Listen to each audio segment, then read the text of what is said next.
तो ये है कुछ हेलमेट का ओवरऑल। आप अगर देख पाओगे तो ये इसका पीछे वाइज़र है जो काफ़ी अच्छा लग रहा है। तो ये है एक्सॉर का apex helmet which is completely blacked out. इसमें बहुत सारे ग्राफिक्स वर्जन भी आते हैं। ये जो आप आगे देख रहे हो ये बेसिकली वेंटिलेशन के लिए है। ये आपका सन वाइज़र ओपन क्लोज़ करने के लिए एक बटन है। ये आपका नॉर्मल वाइज़र हो गया। ऊपर भी आपको वेंट्स दे रखे हैं एयर सर्कुलेशन के लिए, और एयर आउट मतलब बाहर निकलने के लिए भी पीछे एक ऑप्शन है। और जैसा कि आप देख पा रहे हो ये डॉट और ECE दोनों सर्टिफाइड है, और इसका वेट भी आप देख पा रहे हो। तो ये डी लॉक के साथ आता है, डबल डी लॉक, जो कि अगेन एक अच्छा सेफ्टी फीचर है।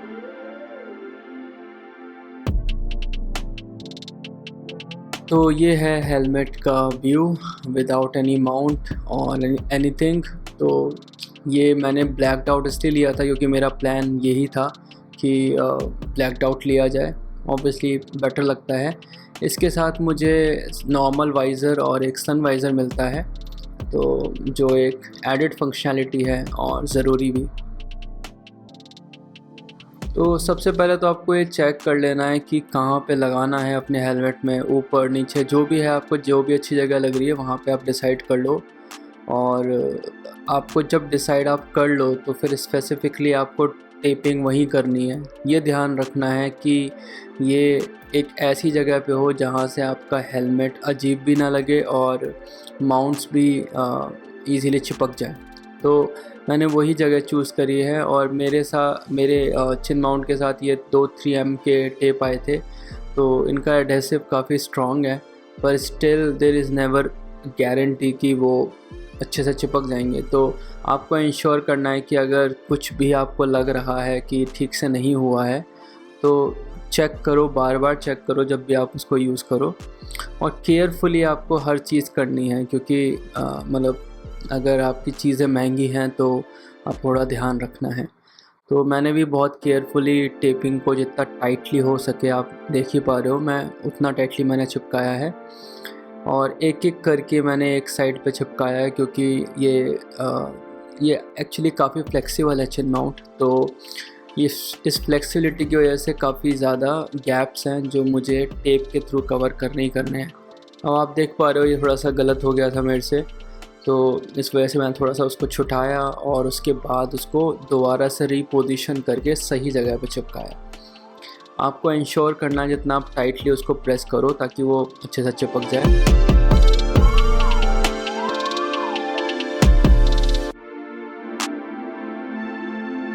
ओके, अब फाइनली बारी आती है इसको हेलमेट में चिपकाने की। तो एक एक करके एक साइड पे इसको चिपकाया जाएगा, क्योंकि वही इजी ऑप्शन है। तो पहले एक साइड,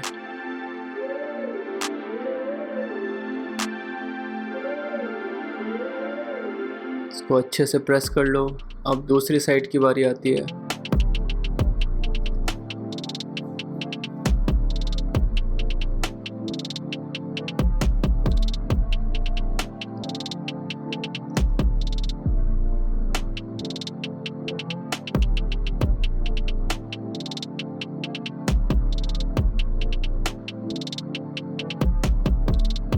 इसको जितना अच्छे से दबा सको आप, जितना टाइटली प्रेस कर सको, हो सके तो रात भर इस पर थोड़ा वेट रख के इसको आप इंतज़ार करो तब यूज़ करो। तो टाइटली प्रेस करना ज़्यादा ज़रूरी है, और इंश्योर करो कि हिल तो नहीं रहा है।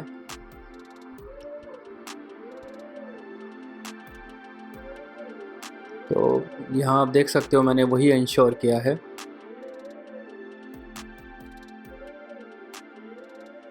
ओके, तो आप जैसे देख पा रहे हो ये एक्सटेंडर है एक तरीके से माउंट का। तो ये मैंने इसलिए मंगाया था ताकि Insta360, क्योंकि वर्टिकली बहुत लंबा है तो वो मेरे आई साइट के सामने ना, तो इसलिए मुझे ये एक्सटेंडर मंगाना पड़ा ताकि मैं Insta360 को अपने हिसाब से ऊपर नीचे कर सकूं, और वो मुझे एक फ्लेक्सिबिलिटी देता है। पर इसके साथ एक लिमिटेशन भी है कि क्योंकि ये लेंदी हो रहा है तो इसको मुझे बहुत ज़्यादा टाइट करना पड़ेगा ताकि Insta360 का जो वेट है उसकी वजह से ये नीचे की तरफ ना जाने लगे। तो उसको करने के लिए मुझे इसको टाइट करना ज़रूरी है। पर आप जैसे पोजीशनिंग यहाँ देख पा रहे हो, ये मैं अपने अकॉर्डिंग लगा सकता हूँ जैसा भी मेरे को ठीक लगता है। तो मैंने इसको थोड़ा सा नीचे की तरफ लगाया है ताकि Insta360 की जो हाइट है वर्टिकली वो मेरा विज़न ब्लॉक ना करे। और एक्चुअली Insta360 काफ़ी हैवी भी है, तो उस वजह से स्क्रूज़ को बहुत अच्छे से टाइट करना ज़रूरी है, नहीं तो ये गिर सकता है। तो जैसा कि आप ये देख पा रहे हो, बस इसको यहाँ से टाइट कर लेना है ताकि वेट जो है Insta360 का उससे ये गिरे ना। तो चेक कर लो बाद में। तो मेरे पास Insta360 X3 है जो मैंने अपने मल्टीपर्पज़ यूज़ केस के लिए मंगाया था। ये मैंने उसका बॉक्स मंगाया हुआ है और ये कवर उसके साथ ही आया था। तो ये है Insta360 X3। जैसा कि आप देख पा रहे हो, ये 360 डिग्री कैमरा है और ये है माइक अडाप्टर जो मुझे अलग से ख़रीदना पड़ा। और बेसिकली ये चाहिए होता है अगर आपको वायर्ड या वायरलेस माइक लगाने हैं जो अडाप्टर के बिना नहीं चलेंगे। तो आपको ये थोड़ा सर्च करना पड़ेगा अगर आपके पास भी Insta360 है कि कौन से माइक बिना अडाप्टर के चल सकते हैं। जैसे DJI का मिनी माइक है वो बिना अडाप्टर के चल सकता है। तो सिमिलरली आपको फिगर आउट करना है। तो ये आप जैसा देख रहे हो, मैंने इसको लगा दिया यहाँ पे और ये स्टिच लाइन के अंदर है।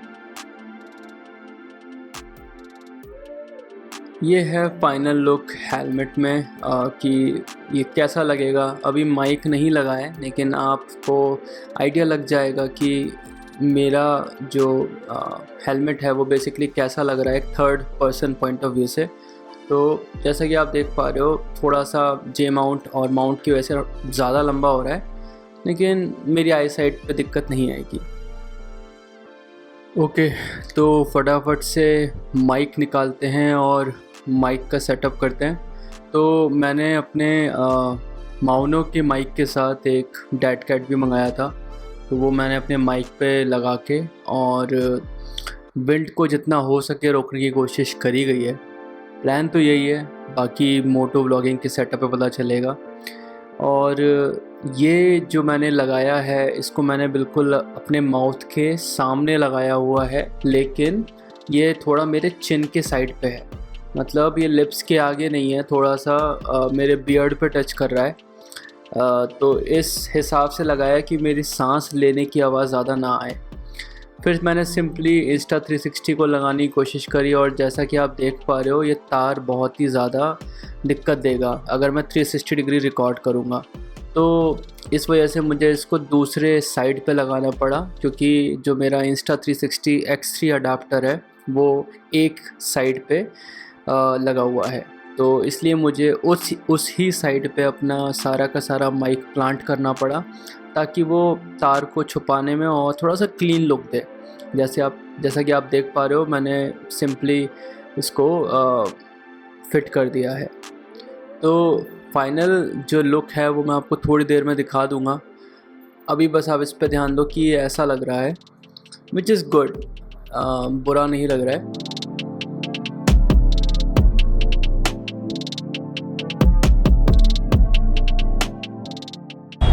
तो इस सेटअप से आप देख पा रहे हो कि क्या POV दिख रहा है और क्या ऑडियो क्वालिटी आ रही है।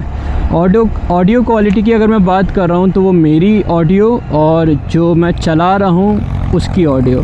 तो आपको अभी ऑब्वियसली स्कूटी है तो स्कूटी की क्या ही खास ऑडियो आ रही होगी, पर स्टिल कुछ तो आ रही होगी, ठीक है। ये मेरा सेटअप रेडी हो रहा है क्योंकि मैं टेस्ट राइड लेने जा रहा हूँ कुछ बाइक्स की इस वीकेंड। तो मुझे इस मंथ के एंड तक एक बाइक ख़रीदनी है जो मैं मोस्टली यूज़ करूँगा अपने ऑफिस कॉम्यूट के लिए, और मेरे वीकेंड पे बैडमिंटन और TT का प्लान बनता है तो वहाँ के लिए। तो मेरी जो 1 वे जर्नी है मेरे ऑफिस की वो कुछ 40 किलोमीटर्स है और बैडमिंटन TT मेरे घर से कुछ 20 किलोमीटर्स है। तो ऑब्वियसली बाइक बहुत चलने वाली है, तो मुझे लिटरली 1 मंथ में बहुत कुछ आइडिया लग जाएगा जो भी बाइक मैं चूज़ करूँगा उसका। तो उसका मैं आपको डिटेल्स डालता रहूँगा। तो ये एक मेरा सबसे बड़ा एडवांटेज है कि बाइक चलेगी बहुत, रोज़ नहीं लेकिन हाँ चलेगी। सेकंड है कि मैं क्योंकि टेस्ट ड्राइव लेने जा रहा हूँ, तो मेरा एक लिस्ट है जो मैंने अभी शॉर्ट लिस्ट की हुई है। उस शॉर्ट लिस्टेड लिस्ट में बेसिकली 3 कैटेगरी मैंने रखी हुई हैं। पहली कैटेगरी है KTM, सेकंड है ट्रायम्फ और थर्ड है रॉयल एनफील्ड। मुझे GT 650 बहुत पसंद है, बहुत, मतलब मैं रिग्रेट कर रहा हूँ कि वो मेरे इस शॉर्ट लिस्टेड लिस्ट में नहीं है, पर उसके अलग रीज़न्स हैं। जो एलॉय व्हील्स वाले वेरिएंट हैं उन वेरिएंट में ट्यूबलेस टायर नहीं है, अगेन एलॉय व्हील्स नहीं है। जो वेरिएंट मुझे सबसे ज़्यादा पसंद आया वो मिस्टर क्लीन था, क्रोम वर्जन। वो ऑब्वियसली बहुत क्लीन और एस्थेटिक और अगेन एक ओल्ड रेट्रो बाइक वाला फील प्रॉपर्ली दे रहा है, प्रॉपर्ली, मतलब it looks like a charm basically. पर क्योंकि उसमें मुझे अलग से खर्चा करके एलॉय व्हील्स और ट्यूबलेस टायर, तो आई थिंक वो है ही जो बाय डिफ़ॉल्ट उसमें लगा रहे हैं, पर मुझे एलॉय व्हील्स लेने पड़ेंगे। और अगेन उसमें बहुत सारी ऐसी चीज़ें हैं जो मुझे बाय डिफ़ॉल्ट करनी पड़ेंगी जो उसमें नहीं आती। जैसे मुझे टूरिंग सीट लेनी पड़ेगी, और अगर मैं सीट लूँगा तो काउल भी लेना पड़ेगा। तो मेरा कुछ 30-40 हज़ार का मिनिमम खर्चा है। अगेन उसमें सेंटर स्टैंड भी नहीं आता है, तो आप समझ सकते हो कि मुझे कितना कुछ लगवाना है, जिसमें मुझे इंजन गार्ड, लेग गार्ड वो लगवाना है, सेंटर स्टैंड हो ही गया, सम गार्ड हो गया। तो ऐसे कर आके मैं एक्सेसरीज़ में कुछ 50 हज़ार खर्च कर दूंगा। तो वैसे ही वो 4 लाख की पड़ रही है, और मैं अगर 50 हज़ार उससे और खर्च कर दूंगा तो आप समझ रहे हो मुझे वो 4.5 की डिलीवरी के दिन पड़ेगी अगर मैं सब रॉयल एनफील्ड से लेता हूँ। तो फिर उस पर मुझे PPF वगैरह भी करवाना पड़ेगा, क्योंकि वो उसमें काफ़ी स्क्रैच आने के चांसेस रहेंगे, तो वो स्क्रैच मैग्नेट बन जाता है। अब जो अलॉय के साथ आ रहे हैं वेरिएंट वो मुझे पसंद नहीं है, तो फिर मैं मतलब समझ सकते हो नहीं जा पाऊँगा। फिर अगेन उसका जो राइडिंग पॉस्चर है वो काफ़ी कमांडिंग है। वो एक शौकीन लोगों की बाइक है, वो वाली बाइक नहीं है जो आप बेसिकली रोज़ चला सको या डेली कॉम्यूट ऑफिस या इन सब के लिए ले सको। तो वो अगेन एक बड़ा चैलेंज है मेरे लिए। तो मेरा क्या प्लान है, मेरा प्लान बहुत सिंपल रखा मैंने, इसीलिए कि अभी मैं बिगनर हूँ। मैंने सिर्फ़ और सिर्फ स्कूटी और ओकेशनली बाइक चलाई है।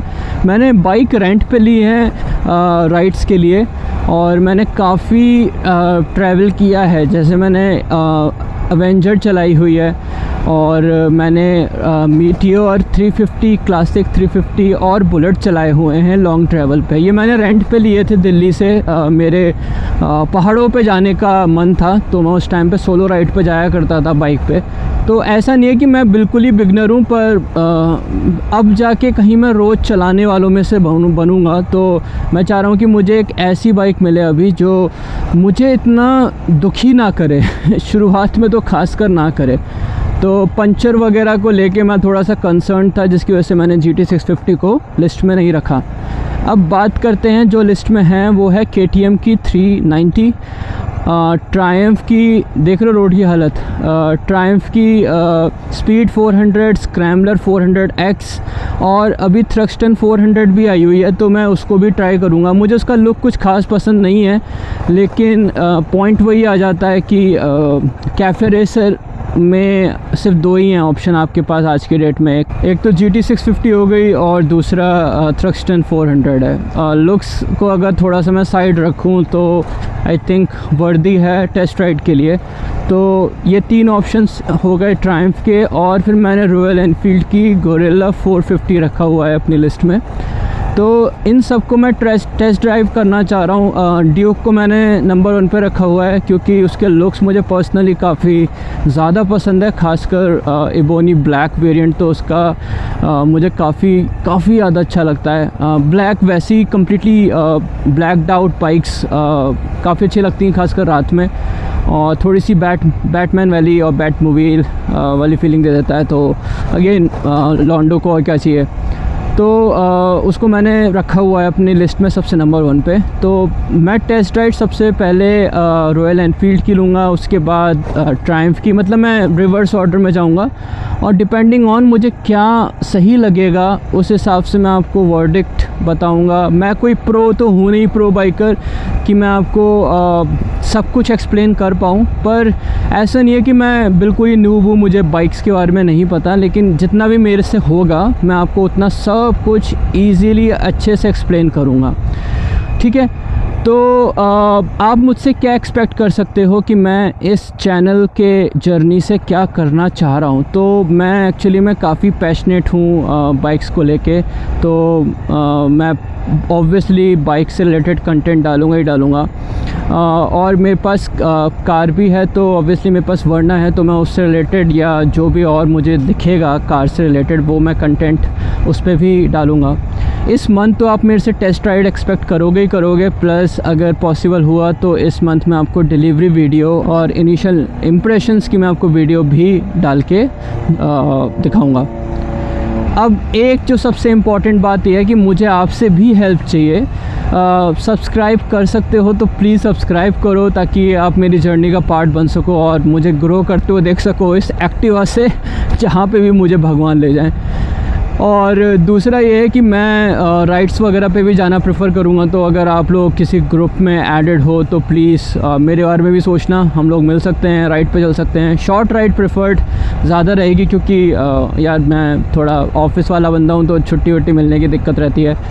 और दूसरी चीज़, ये दूसरी ही थी, तीसरी चीज़ ये हो गई कि मुझे आप लोग रिकमेंड कर सकते हो कि मैं अगर कुछ एक्सेसरीज़ वगैरह या कुछ मॉड्स वगैरह मॉडिफिकेशंस वगैरह कर सकूं, जो भी रिकमेंडेशन रहेगी हम लोग उस बारे में बात कर सकते हैं, और मैं ऑब्वियसली वो मॉडिफिकेशन कर सकता हूं। तो यही था इस टॉपिक का मुद्दा। तो आपने मेरा मोटो व्लॉगिंग सेटअप देख ही लिया और आपने ये ट्रायल भी देख ही लिया। काफ़ी लंबी वीडियो ना हो जाए इसीलिए यहीं समाप्त करते हैं। तो ये थी मेरी पहली वीडियो मेरे पहले चैनल की, और प्लीज़ सब्सक्राइब और जितना हो सके आप मुझे सपोर्ट कीजिए, और मिलते रहेंगे ऐसे ही किसी ना किसी वीडियो पे। तब तक के लिए जय श्री राम सभी को।